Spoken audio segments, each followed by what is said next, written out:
Welcome, beautiful souls, to this channel of transformation. Before we dive deep into today's life-changing message, I want you to take a moment, just one sacred moment. Breathe in deeply, and now breathe out. Feel that, the gentle rhythm of your breath, the quiet power of this exact moment.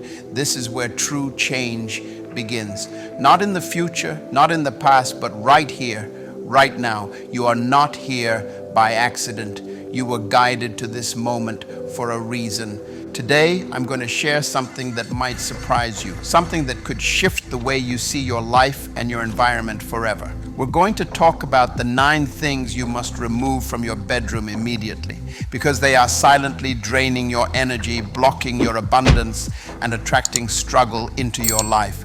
Now, before you think this is simply about cleaning or redecorating, hear me clearly.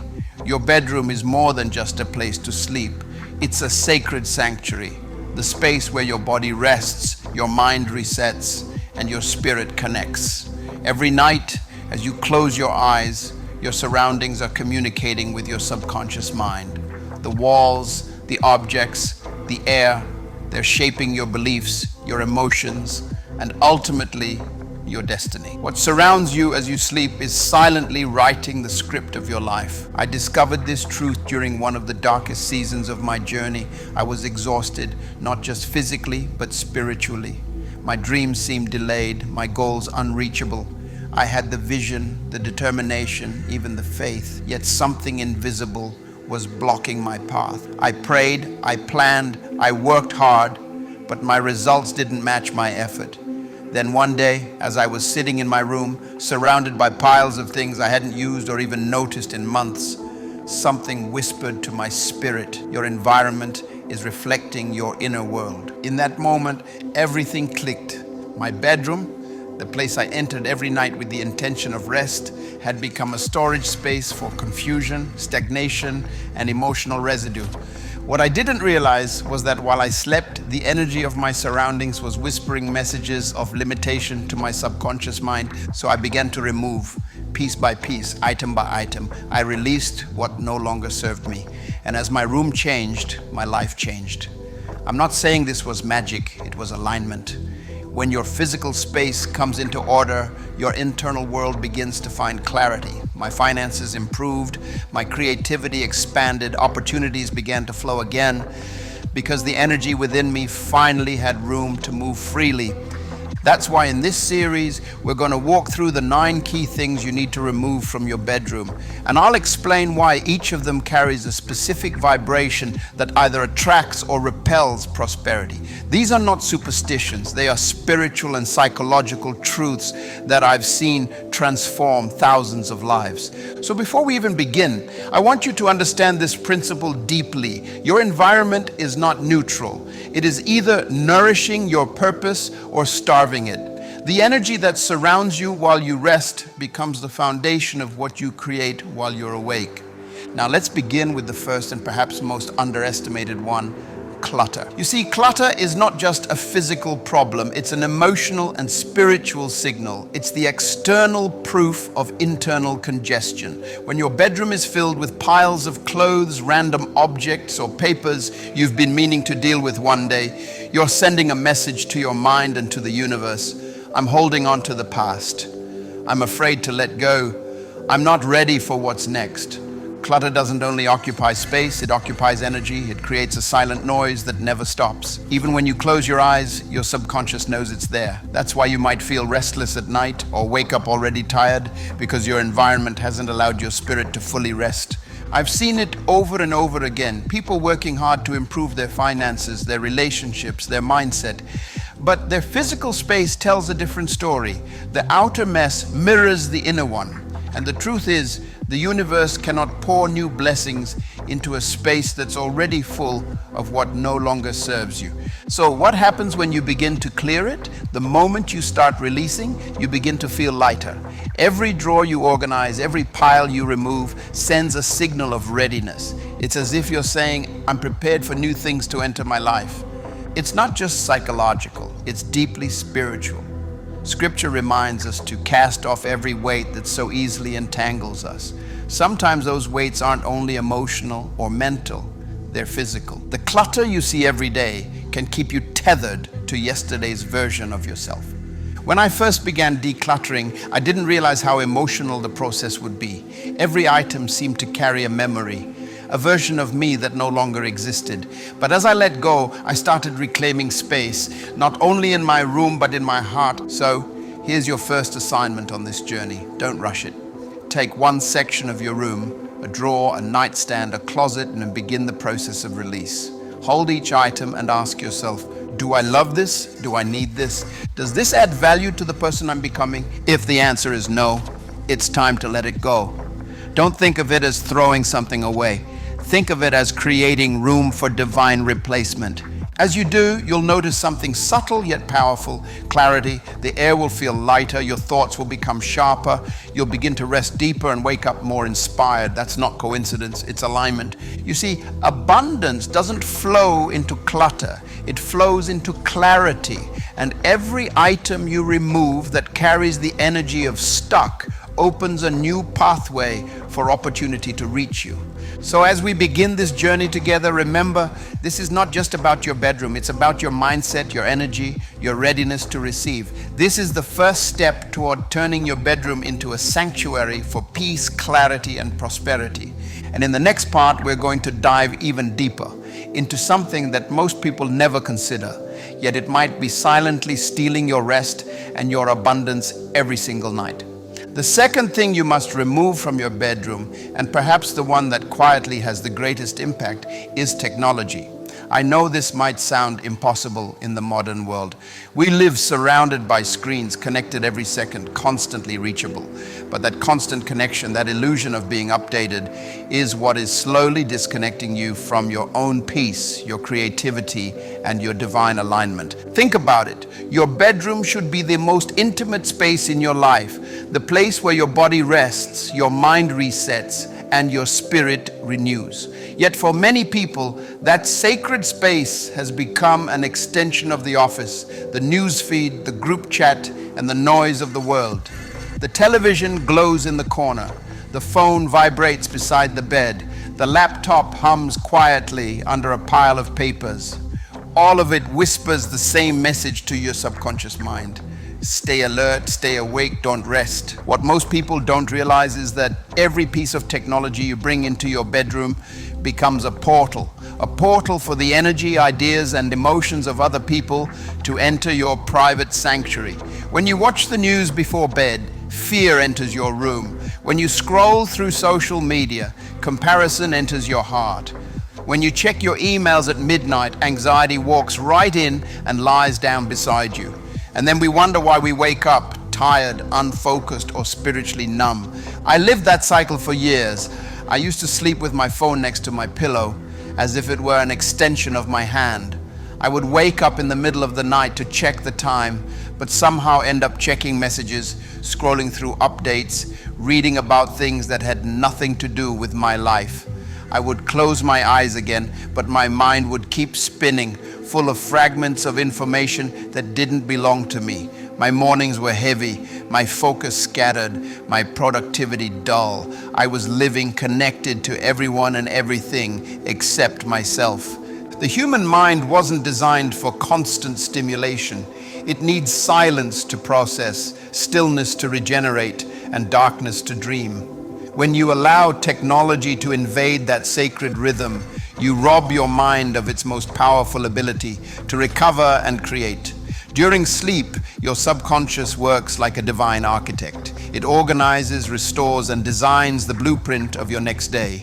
But when that sacred process is interrupted by noise, light, and distraction, your creative power weakens. You may not see it immediately, but it shows up in your decisions, your ideas, and your energy. And this isn't only spiritual, it's biological. Studies show that screens emit blue light that suppresses melatonin, the hormone responsible for sleep and healing. Your brain interprets that light as daytime, keeping you alert long after you've turned the screen off. But there's a deeper truth behind this science. Constant exposure to technology keeps you in survival mode. Notifications, alarms, messages, they create a pattern of micro stress that trains your brain to stay on edge. That means you never truly rest, and a mind that never rests cannot receive inspiration, clarity, or divine guidance. There was a turning point for me. One night, exhausted by my own restlessness, I decided to remove every piece of technology from my bedroom. No phone, no television, not even an alarm clock with a glowing red light. I replaced them with a simple analog clock, a small lamp, and silence. That first night felt strange, almost lonely, as if I had disconnected from a world that refused to stop. But then something beautiful happened. My sleep deepened, my dreams became vivid again. I woke up with ideas that had clarity and purpose. My mornings began with gratitude, not anxiety, and gradually my productivity doubled, not because I worked harder, but because my mind was finally awake. This shift taught me something fundamental. Prosperity is not born in noise, but in clarity. Wealth is not created through endless activity, but through focused intention. And focus is impossible when your mind is constantly fragmented by technology. If removing all devices at once feels too drastic, start small. Set boundaries. Create a technology curfew. 1 hour before bed, no screens. Let that hour become your sacred transition from the outer world to your inner world. Place your phone in another room to charge. Buy a simple alarm clock. Read something uplifting, pray, meditate, or simply sit in silence before sleeping. These small changes have an enormous ripple effect. When you honor your bedroom as a space for rest, your subconscious begins to trust you again. It stops guarding, starts healing, and opens to creativity. And in that stillness, something extraordinary happens. Divine ideas begin to visit you. Solutions appear without effort. Inspiration arrives in the quiet. That is the soil where abundance grows. Your prosperity isn't built only in the hours you work.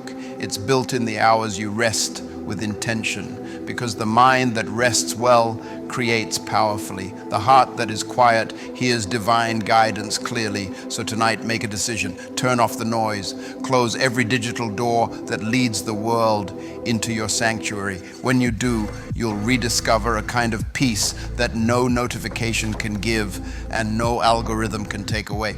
Your bedroom should not be a battlefield between rest and distraction. It should be a temple for restoration and renewal. The moment you choose silence over scrolling, peace over information, and presence over performance, the universe will meet you in that silence and whisper ideas that will change your life forever. The third thing you must remove from your bedroom is work. Not the idea of work, not your ambition or your purpose, but the physical presence of work in the one place that should never carry its weight. The laptop, the papers, the folders stacked in the corner, the unfinished project lying on your nightstand, they don't just occupy space, they occupy peace. And the more they surround you, the more they whisper to your mind that rest is something you haven't yet earned. You see, most people don't realize how deeply their environment confuses their brain. When your bedroom becomes a place of both rest and labor, your mind never knows which mode to enter. You may lie in bed, but your thoughts are still at your desk. You may close your eyes, but your nervous system is still answering emails, planning meetings, solving problems. Rest turns into another form of work, and over time, that confusion starts to show up everywhere in your life. And I used to think that having my workspace in my bedroom made me productive. It seemed practical. A desk right next to the bed, a place to jot down ideas whenever inspiration struck, a laptop ready within reach. But the truth was far from productive. I was always on. I'd wake up and see my computer, and immediately my brain shifted into action mode. I'd go to sleep with a project half finished on my desk, and my subconscious would keep working through it all night. I wasn't resting, I was merely pausing between tasks, and my creativity, that divine spark that makes every human unique, began to fade. What I learned is that creative energy doesn't come from constant movement. It comes from sacred rhythm. There is a time to work and a time to rest, a time to sow and a time to harvest. When we blur those boundaries, we exhaust the very source that fuels our purpose. The mind that never detaches becomes dull. The heart that never slows down forgets what peace feels like. And this isn't just about sleep, it's about authority. Your bedroom represents the most private kingdom of your life, your inner court, your sanctuary, your temple. When you bring work into it, you invite the noise of the outer world into your most sacred space. You allow deadlines to sit where your dreams should rest. You let responsibilities lie beside your faith. That constant intrusion tells your spirit that even here, even in your own sanctuary, you can't find peace. I remember one evening when I walked into my bedroom and really looked, not just at the things, but at the energy. On one side of the room, my bed stood waiting for rest. On the other, my desk overflowed with papers, notebooks, and reminders of unfinished business. I realized I had created a contradiction inside my own home, one half asking for surrender, the other demanding performance. That night, I cleared everything out. I moved the desk to another room, no matter how small the space. And what happened after was something I didn't expect. My sleep became deeper, my mornings felt lighter. I began to wake up not into obligation, but into inspiration. My thoughts were clearer, my work more efficient, my results far greater, because my rest had finally become real.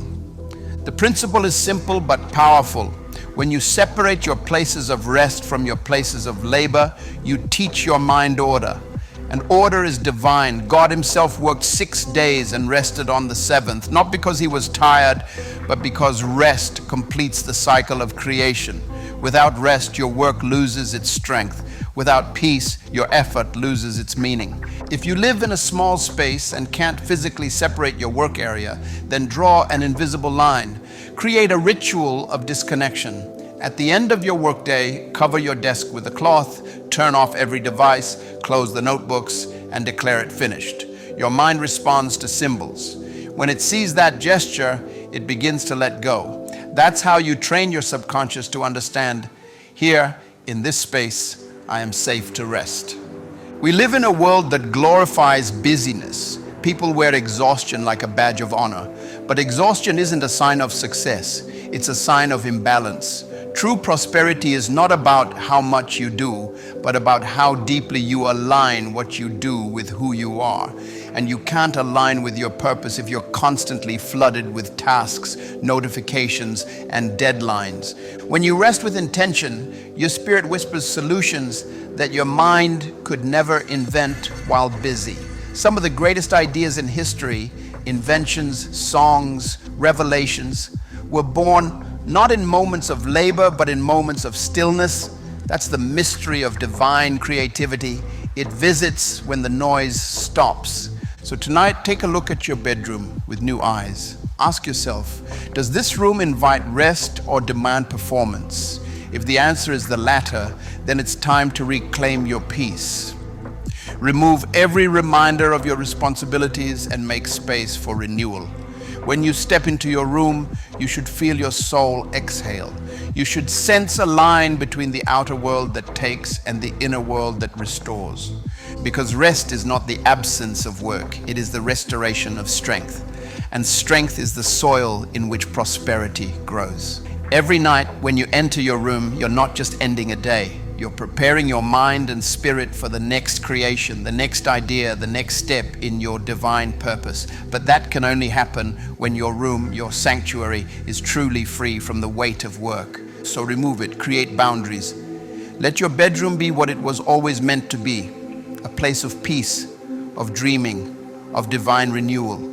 Because a rested soul is a powerful soul, and a powerful soul, when awakened, can build the life it once only imagined. The fourth thing you must remove from your bedroom is negative imagery. Paintings, photos, posters, even the smallest object that carries a vibration of pain, conflict, or scarcity. Most people think decoration is simply aesthetic, but in truth, what surrounds you visually becomes part of your internal narrative. Every image you see before closing your eyes is an instruction your subconscious obeys.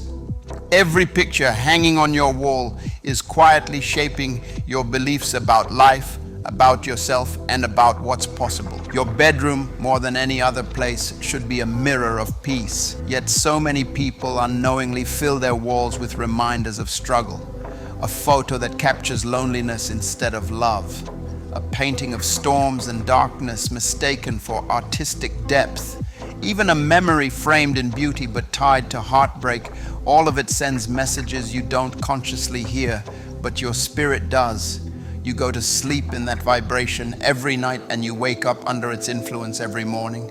I once visited the home of a man who couldn't understand why his life felt heavy despite all his efforts to stay positive. When I stepped into his bedroom, the answer was written on the walls.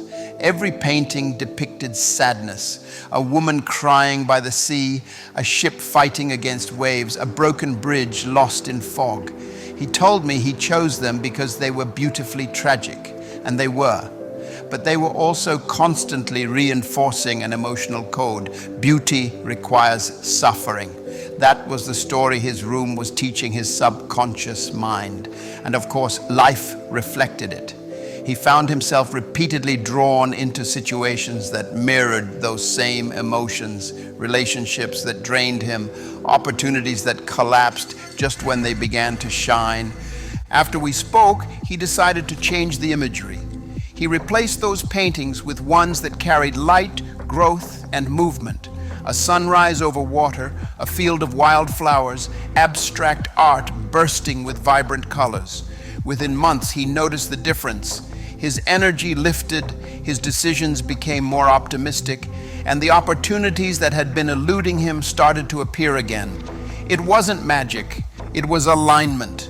The human mind doesn't know the difference between real and imagined images when it comes to emotional impact. What you see, you feel, and what you feel, you become. That's why advertisers pay millions to place certain visuals in front of you. They understand what many people ignore. Imagery programs emotion, and emotion drives behavior. So ask yourself, what is the emotional story my room is telling about my life? When you walk in, does it whisper peace or chaos? Does it affirm your worth, your abundance, your joy? Or does it quietly remind you of pain, failure, or loss? Sometimes the imagery isn't even obviously negative. It might be subtle. Muted colors, harsh geometric lines, dark tones that weigh the atmosphere. Or perhaps it's a photograph that once brought joy, but now holds a trace of sadness, an echo of something lost. The emotional charge behind an object is more powerful than the object itself. Even a seemingly neutral image can hold heavy energy if it's tied to a difficult memory. When I began to apply this principle in my own life, I realized how many things I kept simply because I thought I should. A family photo that carried complicated emotions. A painting that matched the furniture, but not my spirit. When I removed them, the space didn't just look different. It felt different, lighter, calmer, as if my room was finally breathing again. Replacing negative imagery doesn't mean you should fill your walls with cliches or material symbols of wealth unless they truly inspire you. Authenticity matters more than appearance. Choose visuals that make your spirit expand.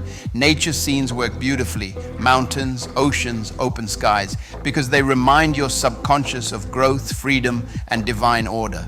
Abstract art with luminous colors can evoke possibility and flow. Even simple minimalist decor that allows space to breathe can be more powerful than walls filled with things that have no meaning. Your bedroom should visually agree with your prayers. If you are asking for peace but sleeping under a picture of storms, your environment is canceling your intention. If you are declaring abundance but your walls echo struggle, your surroundings are contradicting your words. Alignment means everything in your environment says yes to what you are believing for. You spend a third of your life in this room. That means your subconscious spends a third of your existence in direct communication with whatever visuals surround you. Every night your eyes close, but your spirit keeps seeing. It processes shapes, colors, and symbols. It listens to what your space is silently preaching. And if what it hears is limitation, conflict, or sadness, it will reproduce that frequency in your waking life. So tonight, I want you to take one slow walk around your bedroom. Look carefully. Let your intuition speak. You'll know exactly which pieces don't belong, because something inside you will feel a quiet resistance, a little weight in your chest, a subtle lowering of energy. That's your inner wisdom revealing what your logical mind ignores. Trust it. Then Begin to curate your sanctuary consciously. Don't decorate to impress anyone. Design to heal, to inspire, to align. You're not just arranging a room, you're setting the atmosphere for your future. Every image, every color, every object should affirm your peace, your purpose, and your prosperity. When you finally walk into a room that mirrors who you are becoming, not who you were, something profound happens. Your mind rests more easily. Your dreams become brighter. You begin to attract experiences that resonate with the vibration of your environment, because your room stops being a collection of things and becomes a declaration of your destiny.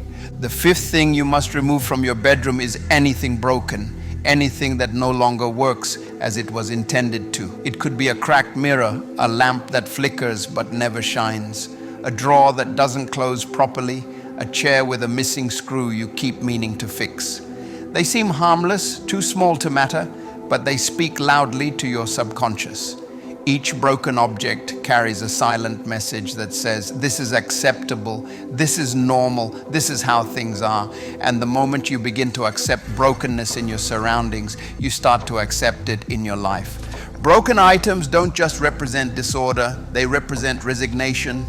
They tell the story of postponed attention, of energy that has stopped moving. Every time you walk past that cracked mirror or that leaning shelf, your spirit registers it, even if your mind doesn't. You get used to dysfunction. And soon, that habit of tolerating almost okay seeps into your relationships, your finances, your dreams. I remember once walking into my own room and realizing how much brokenness I had learned to ignore. A loose bed frame, a light bulb that had gone out weeks before, a chipped picture frame I told myself had character. I had normalized it.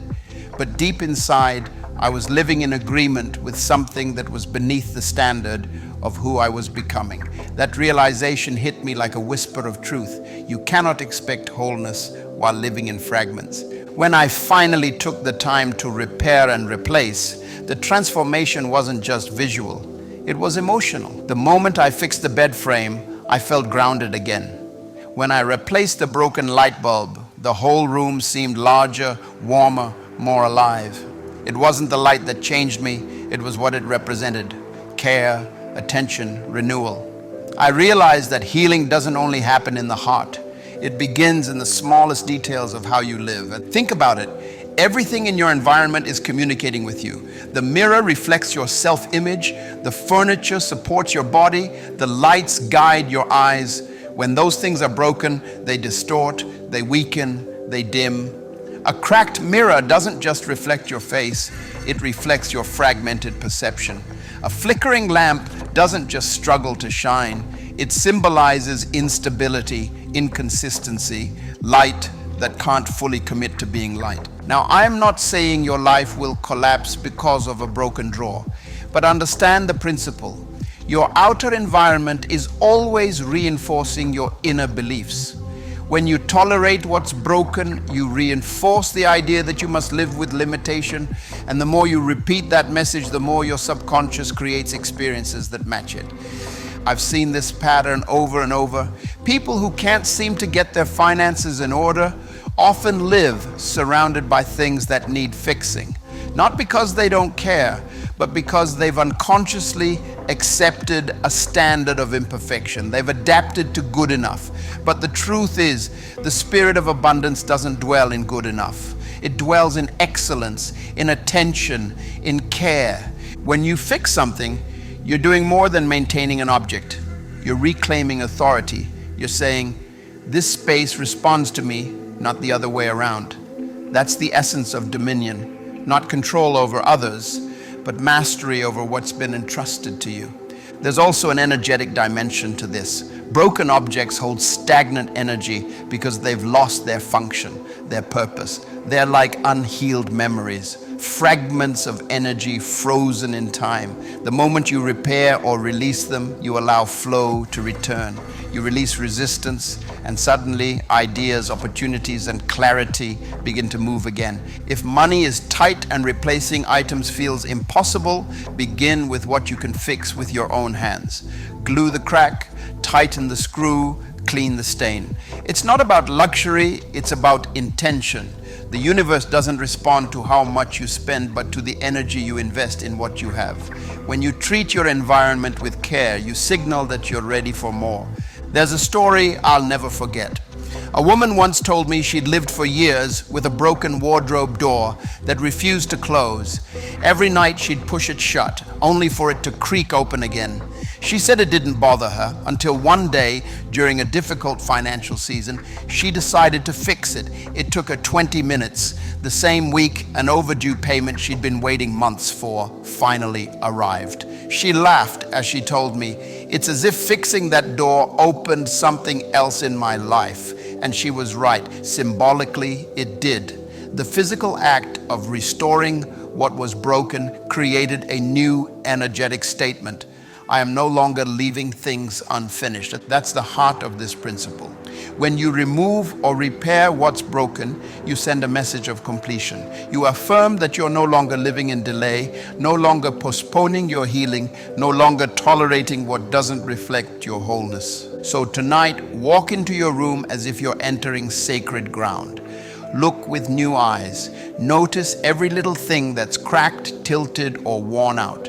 Don't see them as problems, but as invitations, small doorways through which restoration can enter. Fix what can be fixed and release what can't. Don't hold on to brokenness out of sentimentality or habit. Remember, your environment must match your faith, not your fear. When your bedroom reflects wholeness, your spirit begins to align with it. You sleep differently, you think differently. You start to believe, even subconsciously, that things in your life can be made right again, and that belief, once planted, grows into miracles. A repaired room is not just a sign of order, it's a reflection of hope. It's a declaration that you expect things to work, to flow, to thrive. And that expectation, steady, quiet, unwavering, is the energy that draws prosperity closer every single day. The sixth thing you must remove from your bedroom is old, worn-out bedding, sheets that have lost their softness, pillows that no longer hold shape, blankets that bring more memory than comfort. At first glance, it may seem like a small detail, a matter of taste or budget, but what you sleep on every night is a mirror of what you believe you deserve. Your bed isn't just furniture, it is the altar of your restoration. It's where your body releases, your mind resets, and your spirit prepares for another day of creation. Many people don't realize that they spend nearly a third of their lives on this surface. 8 hours a night, the fabric that touches your skin is communicating silently with your subconscious. If that fabric is tired, thin, or filled with the residue of years gone by, then the message you receive is one of depletion, not renewal. You can't wake up feeling abundant if you spend every night lying on exhaustion itself. I remember the season of my life when everything felt heavy, my work, my health, my sense of direction. I kept searching for grand answers, new strategies, new prayers, new disciplines, but the turning point came from something unexpectedly simple. One evening while making my bed, I noticed how lifeless it looked. The sheets had faded, the pillows had collapsed into corners, and the mattress sagged in the middle like a sigh.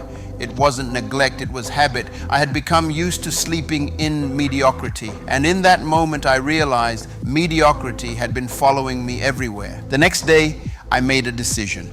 I didn't have a fortune to spend, but I invested what I could in new bedding, crisp, clean sheets, a supportive mattress topper, pillows that cradled instead of flattened. That night, for the first time in years, I felt a deep kind of rest, the kind that heals instead of just pauses you. It wasn't just sleep, it was renewal. I woke up with ideas, energy, and a subtle joy that had been missing. Within weeks, projects that had stalled began to move forward. Conversations flowed easier. My creativity returned. That single change had opened a door. Why? Because your environment teaches your mind how to feel. When you surround yourself with things that are alive, clean, and cared for, you subconsciously remember that life is generous, that you deserve freshness, softness, and ease. When you settle for what's worn out, you reinforce the opposite message, that comfort is a luxury, that rest must be endured rather than enjoyed. There's also a deeper energetic truth here. Fabric holds memory. Every night, your bedding absorbs the vibrations of your emotions, your stress, your dreams, your thoughts. Over time, if never renewed, it becomes saturated with old energy like a sponge that can no longer hold clean water.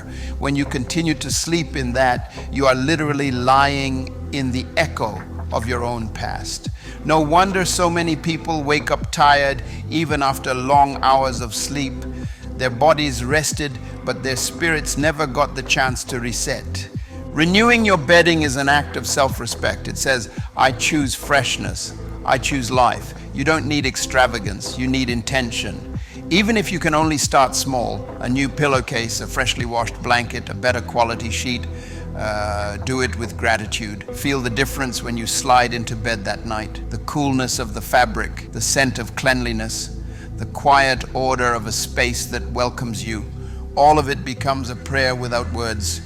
In many cultures, beds have always been sacred. They were built low to the ground to remind us of humility, yet placed near windows to invite light and air. The ancients understood something modern life has forgotten, that the quality of your rest determines the quality of your creation. A person who rests well thinks clearly, loves deeply, and gives generously. So look at your bed not as a place where the day ends, but where the next one begins. Let it be worthy of that role. Make it each morning as an act of gratitude for the night that renewed you. Wash your sheets often, not as a chore, but as a ritual, a cleansing of old energy. Replace pillows when they lose their life. If your mattress sags, find a way to repair or replace it. Every step you take to improve that space is a step toward valuing yourself. And here's the truth few people admit. Prosperity doesn't visit the exhausted. It comes to those whose minds are awake, whose bodies are rested, and whose spirits are aligned. When you sleep in comfort and cleanliness, your nervous system relaxes, your breathing deepens, your subconscious begins to open like a flower in the sun. In that state of calm, new ideas, clarity, and divine insight find their way to you. Your bedroom is not just a room, it's a classroom for your spirit. Every object teaches you something. The condition of your bed teaches you how to receive. If it's messy, old, or neglected, you unconsciously resist comfort. But if it's tended with care, you remind yourself that you are worthy of gentleness, of rest, of renewal. So tonight, when you lie down, let it be with intention. Let your bedding hug you like a fresh start. Feel gratitude for the softness beneath you and the peace around you. Close your eyes knowing that this small act of honoring your rest is also an act of faith. Faith that life will meet you tomorrow with the same care you gave yourself tonight, because abundance begins not in the marketplace or the meeting room, but in the quiet sanctuary where you rest your head. And when your rest is sacred, your waking life begins to reflect that sacredness in everything you touch. The seventh thing you must remove from your bedroom is stagnant air and energy. It sounds invisible, almost poetic, but it's one of the most real and powerful forces shaping how you think, feel, and rest. The air in your room is not just oxygen, it's life in motion. When it moves freely, you feel alive.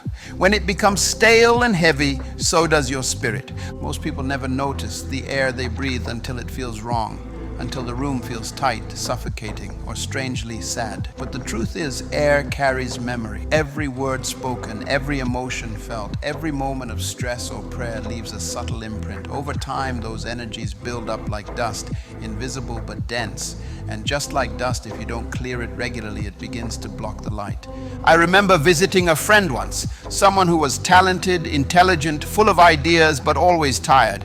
She said her motivation was gone, her inspiration silent.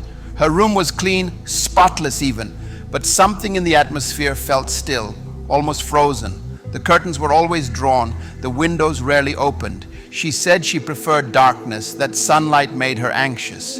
As I stood there, I realized it wasn't darkness she feared, it was exposure.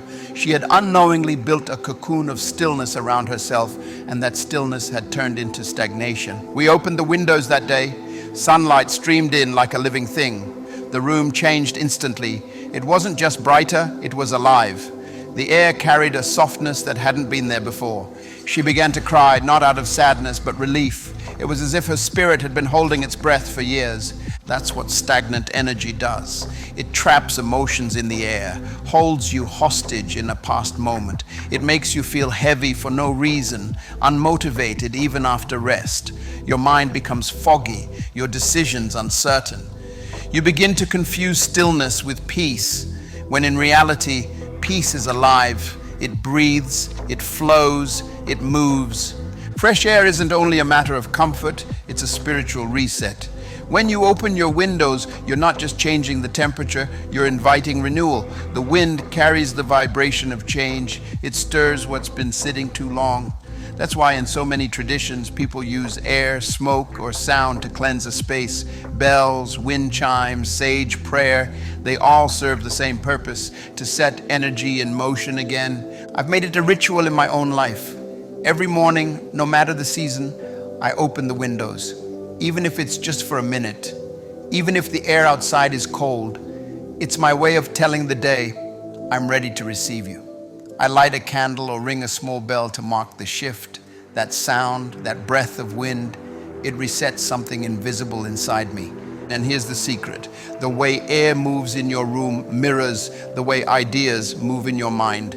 A stagnant room breeds stagnant thoughts. A room with flow, with rhythm and light creates mental clarity. That's why when you travel somewhere with open air, mountains, oceans, wide fields, you suddenly feel inspired. It's not coincidence, it's oxygen meeting spirit. In practical terms, this means a few simple but powerful changes. Let natural light enter your room daily, even for a short time. Light is energy in its purest form. It disinfects not only air, but emotion. Keep plants if you can. They're living proof that the air in your space has life. A single plant can remind your subconscious that growth is happening quietly, even when you're resting. If windows can't be opened, use an air purifier or simply move the air with intention. A fan, a candle, a deep breath while you visualize energy circulating. But perhaps the most important practice is presence. Air responds to consciousness. When you stand in your room and breathe deeply, intentionally, you stir the invisible. Your breath becomes the broom that sweeps away the old. That's why prayer and meditation feel lighter when done in a fresh space, because energy listens to awareness. There's a reason every sacred place on earth, from temples to churches, has open spaces, high ceilings, and flowing air. They were built that way because humanity has always known God moves where there is space. If you want divine inspiration, you must first make room for it, physically and spiritually. I often say this, the air in your room tells a story. You can smell neglect, you can feel stillness, you can also feel freshness, that subtle hum that tells you life is moving again. And when life moves, blessings move with it. So tonight, before you go to bed, open your window, even just a little. Let the night breeze enter. Listen to it. Let it carry away the noise of the day. Tomorrow morning, when sunlight touches your floor, welcome it like an old friend. You'll feel the difference, not just in your lungs, but in your thoughts. Because prosperity doesn't only flow through effort, it flows through air, through space, through openness. Stagnation breeds fear, but movement breeds faith. Keep your space breathing and your spirit will remember how to breathe with it. The truth is simple. A room that breathes gives life. And when the air around you is alive, the dreams within you will be too. The eighth thing you must remove from your bedroom is unresolved emotional baggage. I don't mean clutter or objects in the ordinary sense. I mean the emotional fingerprints of your past that still live quietly in the corners of your most intimate space. Many people don't realize it, but our rooms often hold memories more faithfully than our minds do. They keep the echoes of pain, loss, disappointment, and heartbreak in the very objects we've learned to stop noticing. Your bedroom, the place meant for rest and renewal, easily becomes a storage room for emotional residue. A box of letters from someone who left, a photograph of a season you've outgrown, a gift from a relationship that taught you pain instead of peace. At first, these things seem harmless, tokens of memory, pieces of history, but in truth, they act like invisible cords. patterns, binding you to emotional versions of yourself you should have already released. And I once met a woman who couldn't move forward after a painful breakup. She was intelligent, kind, and ready for a new chapter, but every attempt at change seemed to circle back to sadness. When I visited her home, I understood why. In her bedroom, next to her bed, was a small wooden box filled with letters and photos from that old relationship. She said she never opened it, but she couldn't bring herself to throw it away. I told her gently that she didn't need to read those letters again. She was already reading them every night, not with her eyes, but with her energy. That box was a monument to her pain. She had created a sanctuary for memory, not for healing. When she finally decided to let it go, to burn the letters, to give away the things that carried that energy, she described the feeling as physical. It was like air rushing back into my chest, she said. Within months, her life changed in ways she couldn't explain. She met new people, new opportunities opened, and the sadness that once seemed permanent began to lift. She hadn't just cleaned her room, she had released herself. You see, emotional baggage doesn't stay in your heart alone. It settles in your environment. The things we keep out of guilt, nostalgia, or habit become silent guardians of the past. Every time you look at them, even unconsciously, they remind you of who you were, not who you're becoming. And as long as your environment is coded with yesterday's emotions, your spirit remains anchored to yesterday's energy. This isn't about forgetting or denying what shaped you. It's about acknowledging that you've already learned the lesson, and now it's time to live free from the weight of it. The human spirit cannot heal in a museum of its own pain. Healing requires space, both internal and external. So take a quiet moment and look around your room with new eyes. What stories are the objects in your space telling? Is there something that still stirs grief when you touch it? Something that brings back the sound of arguments or the loneliness of a particular season? These are not harmless relics. They are emotional frequencies, constantly vibrating at the edge of your awareness. If you find them, don't rush. Don't throw them away in anger. Handle them with gratitude. Thank them for what they taught you, and then release them.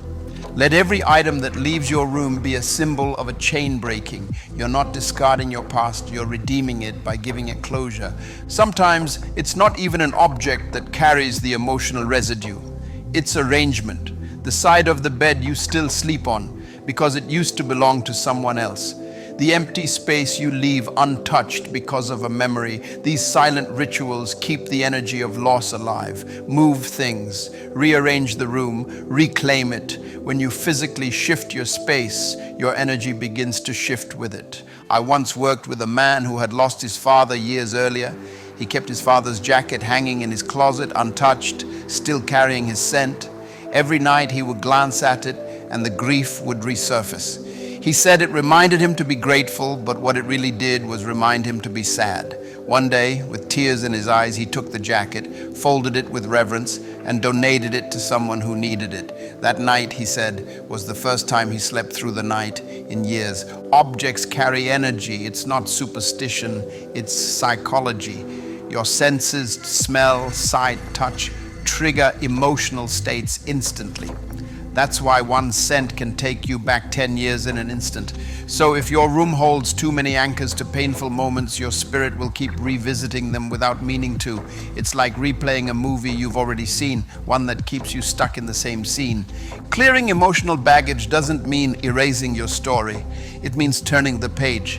It's choosing to honor the past by no longer letting it define your present. Because true healing doesn't come from holding on, it comes from release. And when you do release, something extraordinary happens. The energy in your room becomes lighter. You begin to sleep more peacefully. Dreams become gentler, your thoughts more hopeful. The space starts to feel like possibility again, not memory. That's when you know your environment has shifted from being a witness of your pain to a partner in your healing. So tonight, open that drawer you've avoided. Touch the things that still hold the echoes of heartbreak. Thank them, bless them, and let them go. Every object released is a declaration. I am ready to live fully in the present.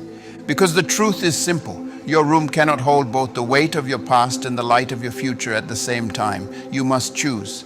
And when you finally choose release, the air will feel different, the silence will sound softer, and your spirit will remember what freedom feels like. The ninth and final thing you must remove from your bedroom is negative self-talk. Those invisible words that echo in your mind long after the lights go out.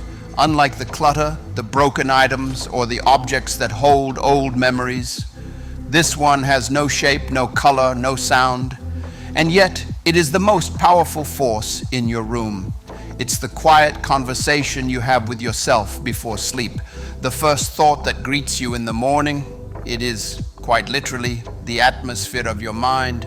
You can sleep in silk sheets under golden light, surrounded by beauty, but if your thoughts are heavy with fear, guilt, or lack, your rest will never be peaceful. Your bed may hold your body, but your thoughts cradle your spirit. And many people go to sleep every night wrapped in invisible words that poison their peace. I'm not enough. I should be farther by now. I always fail. Things never work for me. These phrases may not be spoken aloud, but they vibrate in the silence, shaping your reality as surely as the air you breathe. The mind is a sacred engine, and the subconscious, that quiet, powerful part of you, is always listening. It doesn't distinguish between truth and repetition.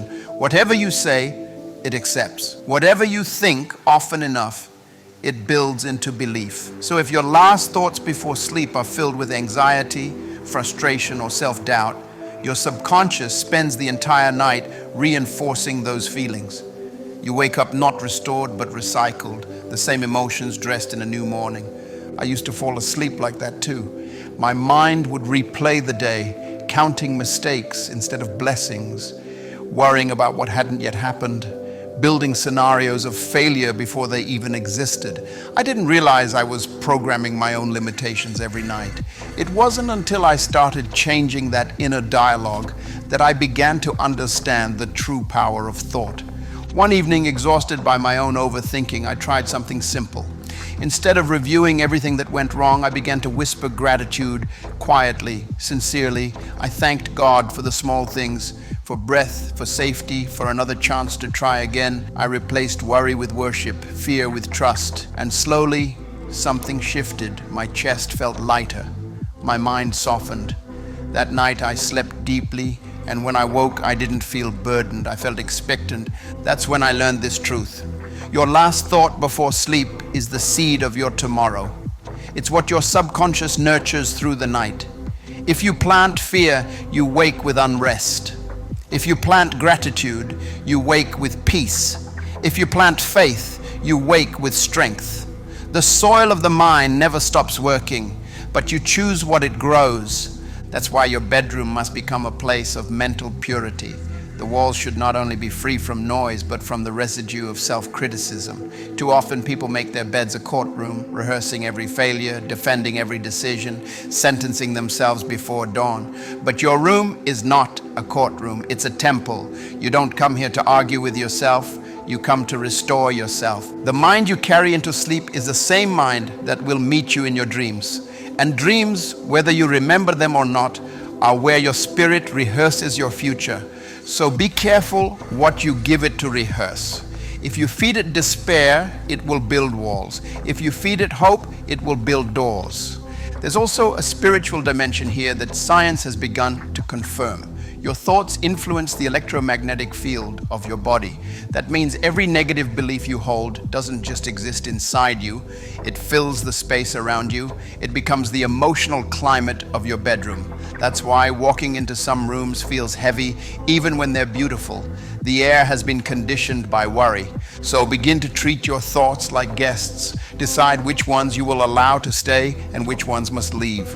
If an anxious thought enters your mind before sleep, don't entertain it. Thank it for reminding you what you care about and then release it. Replace it with an affirmation that aligns with truth. Not empty positivity, but declarations rooted in faith. I am provided for. I am guided. I am growing. I am safe in God's timing. If that feels unnatural at first, write these truths down. Keep a small notebook by your bed, not for tasks or reminders, but for gratitude and affirmations. Let it become a nightly ritual. 3 things you're grateful for, 3 truths you choose to believe. This simple habit retrains your brain. Over time, your mind will begin to default to gratitude instead of fear, to peace instead of panic. I've seen this practice transform lives. A man I once mentored was trapped in a cycle of financial fear. Every night he'd lie awake calculating debts, worrying about the future. When I asked him what he thought before sleep, he laughed and said, "I think about how not to fail."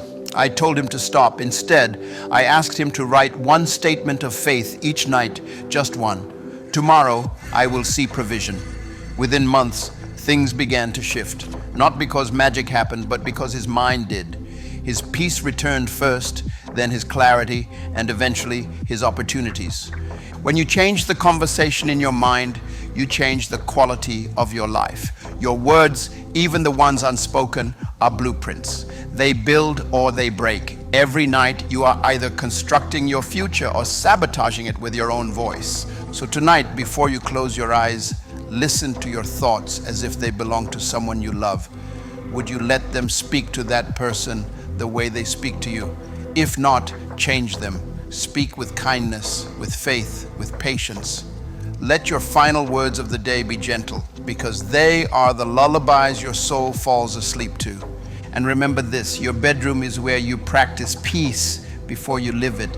It's where you teach your spirit to rest in the truth that you are enough, that you are guided, that tomorrow will meet you with grace. Silence the critic, release the worry, and invite stillness, because when the mind rests in faith, the body heals and life begins to align. And in that quiet between one breath and the next, you'll hear something sacred, the sound of your own peace returning home. There's a hidden truth that few people ever pause long enough to notice. Peace is not found, it is created. It doesn't arrive at random, and it doesn't live in luck. It's cultivated deliberately, gently, through the spaces we build and the habits we protect. That's why after clearing your room of all the heavy things that block your flow, the clutter, the broken, the reminders of pain, the next step is not just about removing, but about inviting. You must now begin to fill your space with presence, intention, and the kind of energy that mirrors the future you want to live. The 10th transformation of your bedroom is not about taking something out, it's about learning how to keep it alive. Because what good is a cleansed space if it slowly returns to chaos? What good is an atmosphere of calm if it fades the moment life becomes demanding again? Prosperity, clarity, and peace are not one-time events. They are states of rhythm. So now we move beyond cleansing into cultivating. Your bedroom at this point should already feel lighter, but now I want you to imagine it as a living being, as a garden, not a storage room. A garden needs care. It needs fresh air, light, and attention. It needs to be revisited, trimmed, refreshed. Your space is the same. It mirrors your spiritual maintenance. If you neglect it, dust will always find its way back, and with it, the energy of delay and heaviness. When you step into your room each night, ask yourself one question. Does this space rise to meet my peace, or does it wait for my chaos? Because rooms, like people, learn from what we give them. If you only enter your bedroom to collapse from exhaustion, that's the energy it will hold. Survival, not restoration. But if you enter slowly, with awareness, with gratitude, your room begins to remember that rhythm. I used to think my room's atmosphere was fixed, that some days it just felt off. But then I realized it was reflecting me, my energy, my attention, my habits. When my mind was restless, the air felt heavy. When I was grateful, it felt light. I began to understand that the atmosphere of a space doesn't just happen, it's built daily through small acts of respect. So here's what I learned to do, and it changed everything. Every morning, the first thing I did was make my bed, but not as a task, as a ritual. As I smoothed the sheets, I would breathe slowly, setting an intention for the day. Peace in, worry out. That single act, repeated daily, began to shift something in my mind. The space that once absorbed my fatigue began to return energy instead. Before sleep, I developed another ritual: soft light, slow breathing, a short moment of gratitude. Sometimes I'd whisper a prayer. Other nights, silence was enough. These simple rhythms anchored me. They turned my bedroom from a place where I escaped life into a place where I prepared for it. Now, don't misunderstand. This isn't about perfection. Life will always carry noise. There will be days when the bed remains unmade, when emotions spill over, when clutter sneaks back. That's human. The key isn't to avoid the mess. It's to keep returning to stillness faster each time. The discipline of peace is not about control. It's about awareness. Another essential part of cultivating peace in your room and in your mind is light. Light is language.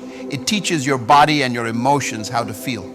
Too many people live surrounded by harsh artificial light that agitates the senses. Replace it with warm, gentle illumination, candles, soft lamps, sunlight. Notice how your mood shifts when your space glows instead of glares.